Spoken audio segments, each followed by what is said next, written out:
வணக்கம். இன்றைக்கி என்ன ரெசிபி பார்க்க போகிறோன்னா, பீட்ரூட் அல்வா தான். பீட்ரூட் அல்வா, கேரட் அல்வானாலே நமக்கு ரொம்ப கஷ்டமாக இருக்கும். ஏன்னா அது திருவி செய்யணும் அப்படின்றதுக்காக.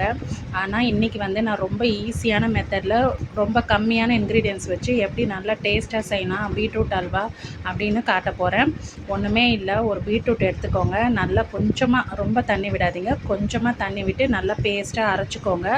அதுக்கப்புறமா பேனில் ஒரு 2 டீஸ்பூன் கீ ஆட் பண்ணிவிட்டு அது மெல்ட் ஆனவுடனே நம்ம இப்போ அரைச்சி வச்சுருக்கோம் இல்லையா, அந்த பீட்ரூட்டை இப்போ அந்த கீயில் நான் ஆட் பண்ணுறேன். நல்லா இதை வதக்கி விட்டுக்கோங்க. பால் ஆட் பண்ணாதீங்க.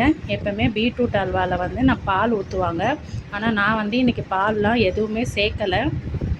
ஏன்னா பீட்ரூட்டில் நிறைய அயன் இருக்குது, பாலில் கால்சியம் இருக்குது. ஸோ அயனும் கால்சியமும் ரெண்டாக சேர்ந்ததுன்னா நமக்கு ரெண்டுத்தோட சத்துமே கிடைக்காம போயிடும்.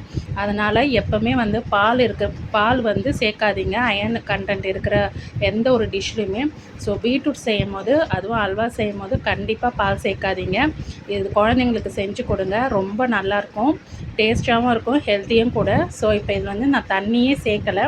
அந்த அரைச்சதை அப்படியே அந்த நெய்யில் கொஞ்சமாக மூடி போட்டு ஒரு 5 மினிட்ஸ் அப்படியே அந்த தண்ணிலாம் எவாப்ரேட் ஆகிடும். அதுக்கப்புறம் அது நல்லா வதங்கி வரும், பச்சை வாசனைலாம் போயிடும். பீட்ரூட்டும் சீக்கிரமாக வெந்துடும். ஏன்னா நம்ம அரைச்சி சேர்த்துருக்கிறதுனால சீக்கிரமாக வெந்துடும். ஒரு 2 தடவை 3 தடவை கொஞ்சமாக மூடி போட்டு எடுத்துக்கோங்க. சின்ன தீயில் செய்யுங்க, அப்போ தான் டிஷ் நல்லா வரும். நான் இப்போ நான்ஸ்டிக் பேன் எடுத்துருக்கிறதுனால கீ கம்மியாக தான் தேவைப்படும். நீங்கள் நார்மல் பேன் எடுத்திங்கன்னா கொஞ்சம் கீ அதிகமாக தேவைப்படும். ஸோ 2 ஸ்பூன்லேயே நான் இந்த அல்வா பண்ணிட்டேன். ரொம்ப டேஸ்ட்டாக இருந்தது, ரொம்ப ஈஸியும் கூட, சீக்கிரமாக ஆயிடுச்சு. இப்போது அந்த டிஷ்ஷுக்கு எவ்வளோ உங்களுக்கு சர்க்கரை தேவையோ அதுக்கேற்ற மாதிரி ஆட் பண்ணிக்கோங்க. இப்போ அந்த பச்சை வாசனைலாம் போயிடுச்சு, நல்ல நெய்யும் பிரிஞ்சு வந்துருச்சு. இந்த ஸ்டேஜில் நான் சுகர் ஆட் பண்ணுறேன். இது நல்லா மெல்ட் ஆகி எல்லாம் சேர்ந்து அல்வா பதத்தில் வரும். இது நீங்கள் அல்வாவாகவும் சாப்பிட்லாம், இல்லை ஜாம் மாதிரி பசங்களுக்கு சப்பாத்தி ப்ரெட்டில் தடவி கொடுக்கலாம். ரொம்பவே நல்லாயிருக்கும். இப்போ கொஞ்சமாக ஒரு 2-3 ஏலக்காய் தட்டி சேர்த்துக்கிறேன். சர்க்கரை மெல்ட் ஆனவுடனே அவ்வளோதாங்க. இதுக்கு பெருசாக ஒன்றும் எந்த இன்க்ரீடியண்ட்டும் தேவையில்ல. வீட்டில் ஒரு பீட்ரூட் இருந்தாலே போதும். 2 ஸ்பூன் நெய் போட்டு இதை டக்குன்னு பண்ணி கொடுத்துடலாம். பீட்ரூட் சாப்பிடாத குழந்தைங்களுக்கு கூட இந்த மாதிரி செஞ்சு கொடுத்தீங்கன்னா கண்டிப்பாக சாப்பிடுவாங்க. கேரட்டும் நீங்கள் இதே மாதிரி செஞ்சு தரலாம், ஆப்பிள் இதே மாதிரி செய்யலாம். இது எல்லாமே ரொம்ப நல்லாயிருக்கும். இதில் இந்த மாதிரி செஞ்சிங்கன்னா, இப்போ ஏலக்காய் ஆட் பண்ணிவிட்டு இப்போ நான் மிக்ஸ் பண்ணுறேன்.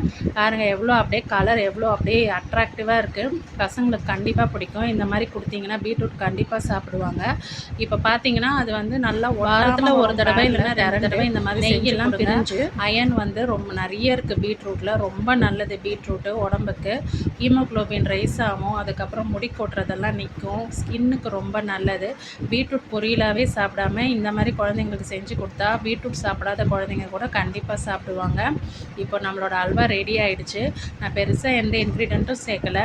இப்போ அவ்வளோதான், இது ரெடி ஆகிடுச்சு. இப்போ நம்ம ஒரு பேனில் ட்ரான்ஸ்ஃபர் பண்ணிவிட்டு மேலே நான் ஜஸ்ட்டு ஒரு 5 பாதாம், கொஞ்சம் முந்திரி க்ரஷ் பண்ணி நெய்யில் வறுத்து போடணுன்னாலும் முந்திரியும் பாதாமும் நெய்யில் வறுத்து ஆட் பண்ணலாம். நான் இன்றைக்கி நெய்லலாம் வறுக்கலை, அப்படியே இந்த பீட்ரூட் அல்வா மேலே நான் க்ரஷ் பண்ணி ஆட் பண்ணியிருக்கேன். பயங்கர டேஸ்ட்டாக இருந்தது. ப்ளீஸ் இந்த ரெசிபி உங்களுக்கு பிடிச்சிருந்ததுன்னா சப்ஸ்கிரைப் பண்ணிக்கோங்க. அப்போ தான் இனி வர ரெசிபிஸ் உங்களுக்கு நோட்டிஃபிகேஷனாக வரும். ரொம்ப நன்றி. நீங்களும் வீட்டில் இந்த ரெசிபி ட்ரை பண்ணி பார்த்துட்டு எப்படி வந்ததுன்னு எனக்கு சொல்லுங்கள் கமெண்ட்டில்.